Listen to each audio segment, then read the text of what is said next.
Violência sexual na infância e adolescência. Para muitos, um tabu, um assunto pesado, mas que sem dúvida nenhuma deve ser discutido por toda a sociedade. Como a escola e os professores podem perceber que um aluno está sendo vítima dessa violência? Como podem ajudar no enfrentamento desse problema? Esse é o tema do nosso programa de hoje. Eu sou Hélio Justino e começa agora o Em Dia com a Educação. Nossa convidada de hoje para falar sobre esse assunto tão importante é a Adriana Miranda. Adriana é professora, escritora, mestre em Sociologia e doutoranda em Educação pela Universidade Católica de Brasília. Professora Adriana, é um prazer recebê-la em nossos estúdios. Muito obrigado pela participação no nosso programa. Eu que agradeço o convite e a importância de um canal educativo do DF abrir um espaço para conversarmos sobre um tema tão relevante. Isso mesmo. E por sabermos que esse assunto é importante, mas ao mesmo tempo é difícil de ser tratado, né? É um tema delicado para ser discutido em casa, em sala de aula, que nós também achamos que é indispensável falar sobre ele. Por isso, para a gente começar o nosso bate-papo, a nossa conversa, eu gostaria de pedir para você fazer um panorama do Brasil, do DF, como é que anda a situação, como é que está esse assunto, a exploração sexual de crianças e adolescentes. Houve evolução? Há mais denúncias? Como é que está? Já há algum tempo que o Brasil tem se comprometido com algumas políticas internacionais de enfrentamento à violência sexual infanto-juvenil, que ela tem duas áreas. Uma é o abuso sexual, que ele ocorre em relações mais interpessoais, e outra é a exploração sexual, que ocorre em rede. São redes, inclusive, internacionais. O Brasil tem várias atividades relacionadas a esse enfrentamento e, por isso, com o fortalecimento dessas políticas, com o Estatuto da Criança e do Adolescente, políticas públicas em diversas áreas, inclusive do Ministério da Educação, nós temos conseguido quebrar um pouco o tabu de falar sobre esse tema tão delicado e sensível. Então, as denúncias têm crescido, sim.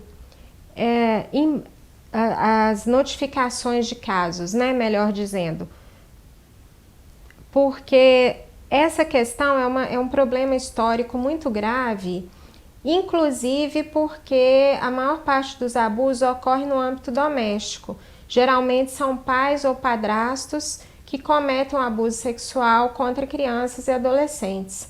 E aí não são só meninas, também tem meninos, que é um assunto que nós começamos a dar mais atenção, a ser investigado mais recentemente e que precisa ser aprofundado, porque nós temos uma cultura patriarcalista e patrimonialista. A criança é considerada um objeto do adulto. É meu filho, é minha filha, e essa situação de posse passa a ser vamos dizer assim, a autorizar, já que é meu, eu posso fazer o que quero, inclusive o abuso sexual. Então, a criança nessa situação, o adolescente, não são vistos como pessoas de direitos, pessoas em condição peculiar de desenvolvimento, como diz o ECA, mas como objetos sexuais. E nesse aspecto também nós percebemos a questão da dependência financeira, Então, a denúncia ou, no caso, a notificação, ela se torna mais difícil devido a isso, Às vezes, a mãe sabe, mas há uma dependência financeira, há uma dependência, o que não permite, às vezes, as medidas necessárias, Essa situação é muito delicada, porque os estudos têm mostrado que quando as crianças, as adolescentes, elas revelam, eu estou usando no feminino porque a maior parte dos abusos notificados são contra meninas, são contra mulheres. Essa situação ela é muito grave e ela precisa ser pormenorizada. Então, a violência no Brasil contra as mulheres, contra meninas e adolescentes, ela é muito grande. E, de fato, quando elas revelam essa situação, muitas vezes as mães, por uma dependência emocional e financeira, não conseguem dar o apoio necessário, né? Às vezes até chegam a acusar as meninas em função do abuso sofrido.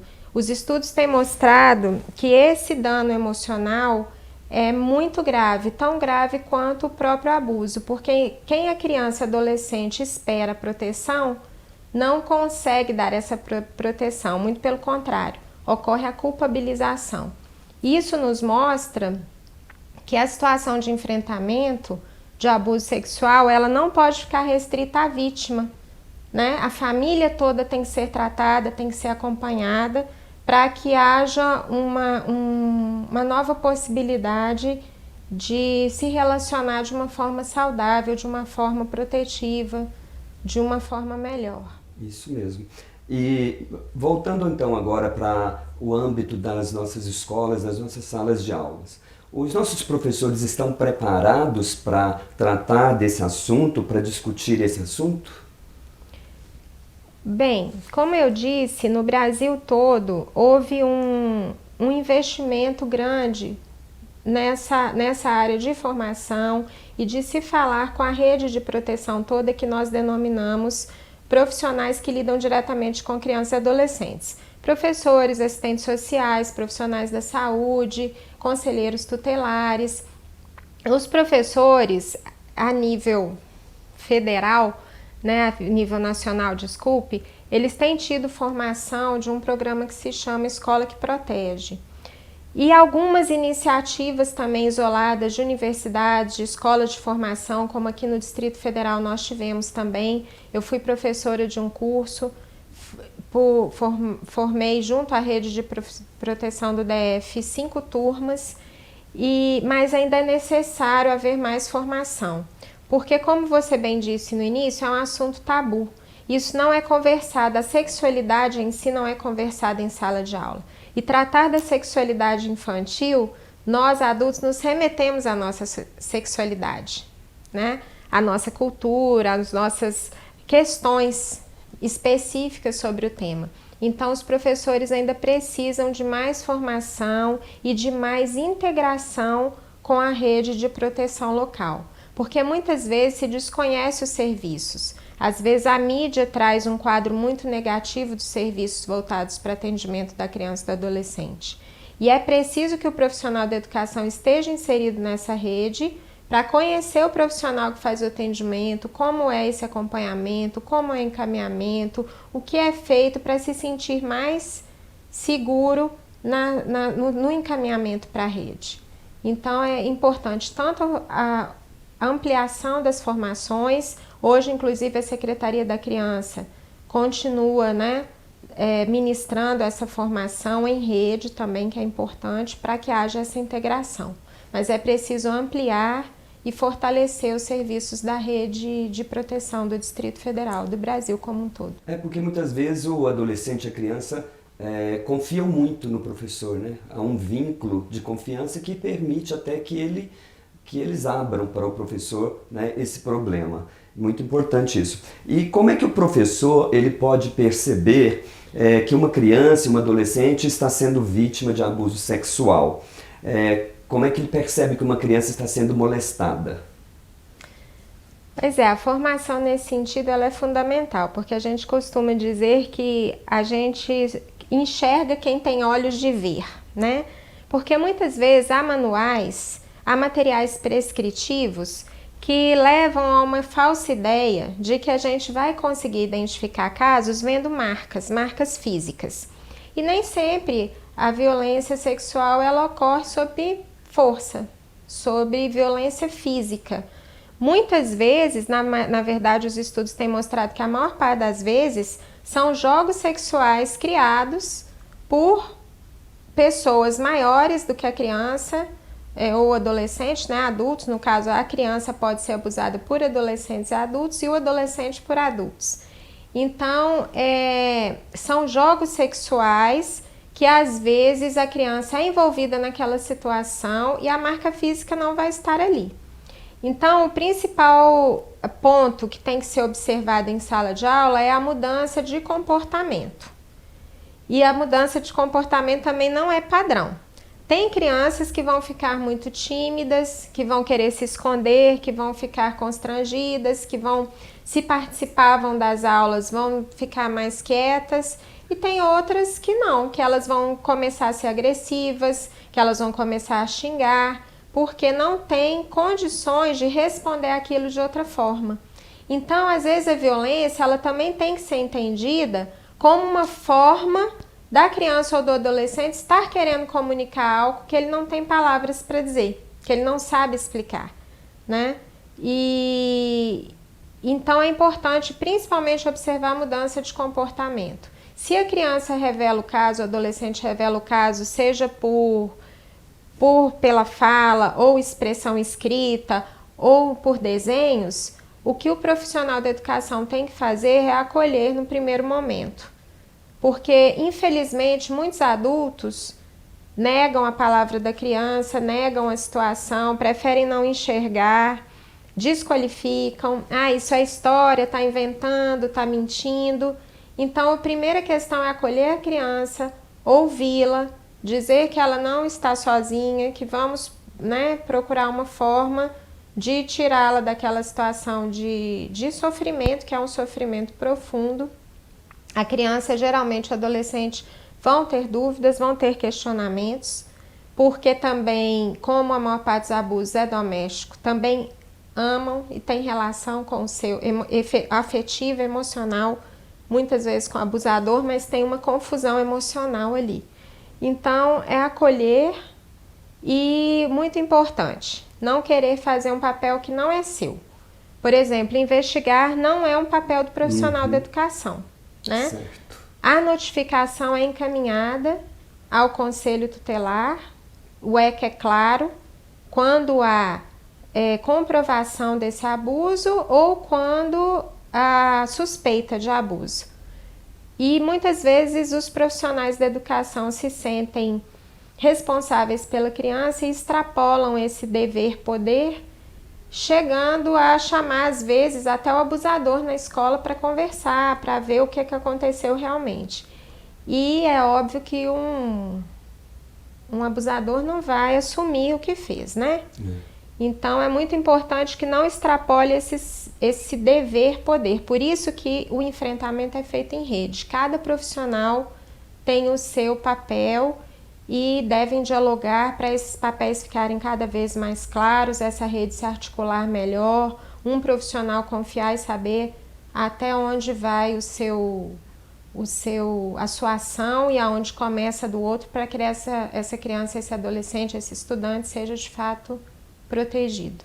De qualquer maneira, ao professor cabe a sensibilidade de perceber a mudança de comportamento que seja e a sensibilidade também de acolher essa criança, né? Sim. E depois os outros órgãos vão cuidar disso aí.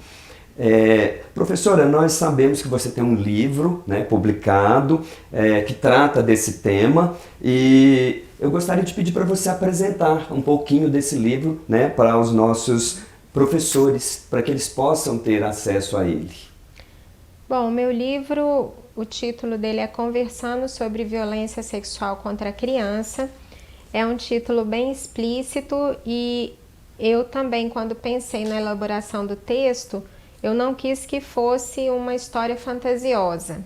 Eu queria dar elementos, explicar o que é o abuso, como ele ocorre, dou exemplo de várias situações, obviamente sem mencionar nenhum termo. Ele é para crianças, né? Sem mencionar nenhum termo fora da realidade infantil, né? Porque o objetivo é que a criança entenda o que é violência sexual, o que é o abuso, a exploração, e não traumatizar a criança. Eu não poderia escrever um livro para as crianças não dormirem à noite. Certo. Então, esse livro ele foi ilustrado pela minha filha quando ela tinha 10 anos. E eu quis que ela ilustrasse para que ela tirasse as dúvidas do texto, para que ela tivesse o protagonismo infanto-juvenil ali. porque esse livro nasceu do desejo de responder a um dos eixos do Plano Nacional de Enfrentamento à Violência Sexual, que é o de protagonismo infanto-juvenil.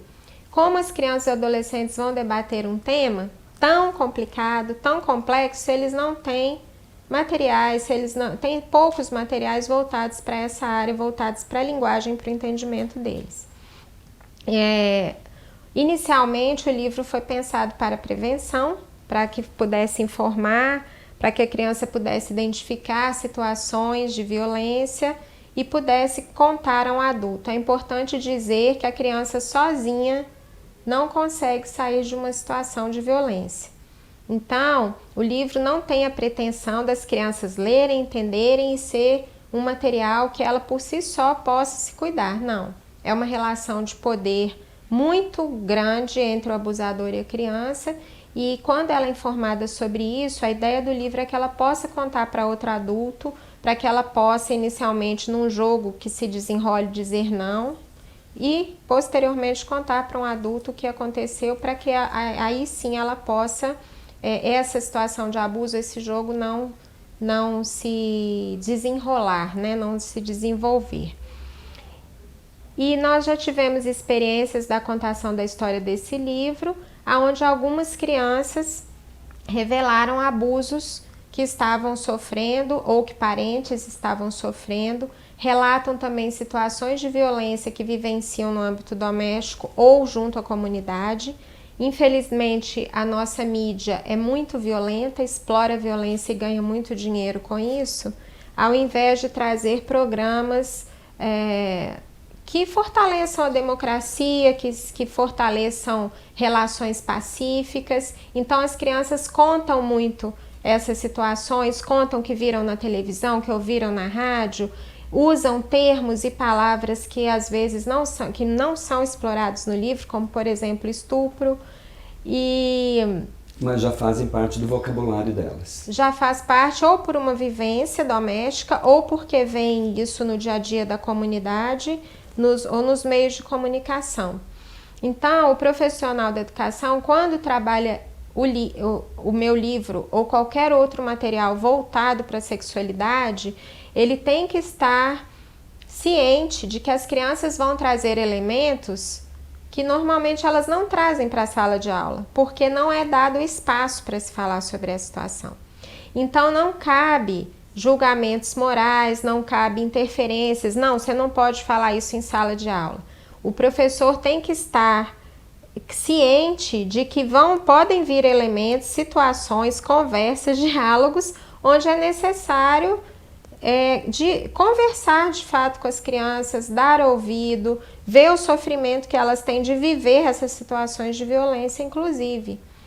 Porque quando a gente se dispõe a fazer um trabalho desse, nós temos que estar abertos para questões que às vezes a gente não vivenciou. Então é importante, eu acho importante que a gente, qualquer trabalho que se faça na escola voltado para a questão da sexualidade infanto-juvenil, que seja dialogado com a equipe da escola, porque se há alguma revelação de casos, por exemplo, é importante que seja feita a notificação, encaminhamento, que seja dialogado com os pais, né? Certo. E como é que é o nome do livro? Conversando sobre violência sexual contra a criança. Muito bom. Então fica até uma dica, né, para os nossos professores procurarem, né, um livro para orientar os trabalhos. Professora Adriana, muito obrigado pela sua presença aqui, né, no nosso programa. Obrigado pelas informações, pelas orientações, elas realmente serão muito úteis, né, para nós que somos educadores envolvidos nesse processo de educação de jovens e de adolescentes. Para quem quiser falar com você, qual seria o contato? Eu agradeço esse espaço também. Bom, o meu e-mail eu sou professora da Secretaria de Educação do DF, da Rede Pública. Meu e-mail é adrianamiranda.sedf@gmail.com. E o meu livro pode ser adquirido no site da editora, da Liberlivro, que é www.liberlivro.com.br, ou na livraria Ideobrando, na Faculdade de Educação da Universidade de Brasília. Muito bom. E você pode ajudar a fazer o Em Dia com a Educação. Mande suas sugestões para canal.sedf@gmail.com. Elas serão muito bem-vindas. Nós vamos ficando por aqui. Um abraço e até o nosso próximo programa.